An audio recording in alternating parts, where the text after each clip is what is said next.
അസ്സലാമു അലൈക്കും വറഹ്മത്തുള്ളാഹി ബർക്കാത്തുഹു. പ്രിയപ്പെട്ട മോമിനീങ്ങളെ, നമ്മുടെ ജീവിതത്തിൽ കഷ്ടപ്പാടുകളും പ്രയാസങ്ങളും ഇല്ലാത്ത ഒരു സമയമുണ്ടാകില്ല. ചിലപ്പോൾ അത് സാമ്പത്തിക ബുദ്ധിമുട്ടുകളാകാം, രോഗങ്ങളാകാം, അല്ലെങ്കിൽ തൊഴിലില്ലായ്മയാകാം.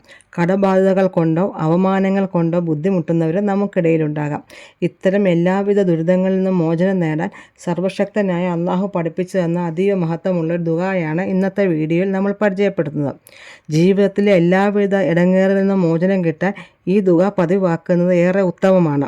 പണ്ഡിതന്മാർ പഠിപ്പിക്കുന്നതനുസരിച്ച് ആര് ഈ ദുആ പതിവാക്കുന്നുവോ അള്ളാഹു അവർക്ക് എല്ലാ വിഷമങ്ങളിൽ നിന്നും മോചനം നൽകുകയും എല്ലാ ബുദ്ധിമുട്ടുകളും നീക്കിക്കൊടുക്കുകയും ചെയ്യും. ഇൻഷാ അല്ലാഹ് പൂർണ്ണ വിശ്വാസത്തോടെ ഇത് ചെല്ലാൻ ശ്രമിക്കുക.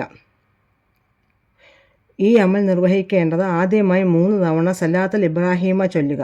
അല്ലാഹുമ്മ സല്ലി അലാ മുഹമ്മദിൻ വഅലാ ആലി മുഹമ്മദിൻ കമാ സല്ലൈത അലാ ഇബ്രാഹീമ വഅലാ ആലി ഇബ്രാഹീമ ഇന്നക ഹമീദുൻ മജീദ്. അല്ലാഹുമ്മ ബാരിക് അലാ മുഹമ്മദിൻ വഅലാ ആലി മുഹമ്മദിൻ കമാ ബാറകത അലാ ഇബ്രാഹീമ വഅലാ ആലി ഇബ്രാഹീമ ഫിൽ ആലമീന ഇന്നക ഹമീദുൻ മജീദ്. അതിനുശേഷം ഈ ദുആ 70 തവണ ചൊല്ലുക. ബിസ്മില്ലാഹിർ റഹ്മാനിർ റഹീം. തവക്കൽതു അലൽ ഹയ്യിൽ ലദി ലാ യമൂതു അൽഹംദുലില്ലാഹില്ലദി ലം യത്തഹിദ വലദൻ വലം യകുൻ ലഹു ശരീകുൻ ഫിൽ മുൽക്കി വലം യകുൻ ലഹു വലിയ്യുൻ മിനദുല്ലി വകബ്ബിർഹു തക്ബീറ.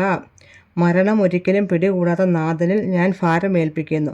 സന്താനത്തെ സ്വീകരിച്ചിട്ടില്ലാത്തവനും ആധിപത്യത്തിൽ പങ്കാളിയില്ലാത്തവനും നിന്ദ്യതയിൽ നിന്ന് രക്ഷപ്പെടുത്തുവാൻ രക്ഷകൻ ആവശ്യമില്ലാത്തവനുമായ അള്ളാഹുവിനെ സ്തുതി.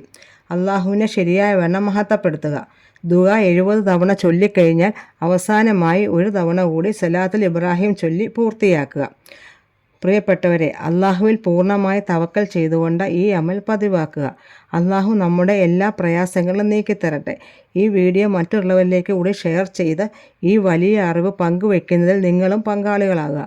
ചാനൽ സബ്സ്ക്രൈബ് ചെയ്യാൻ മറക്കരുത്. ഇൻഷാ അല്ലാഹ് മറ്റൊരു ഉപകാരപ്രദമായ വീഡിയോയുമായി വീണ്ടും കാണാം. അസ്സലാമു അലൈക്കും വറഹ്മത്തുള്ളാഹി വബർക്കാത്തുഹു.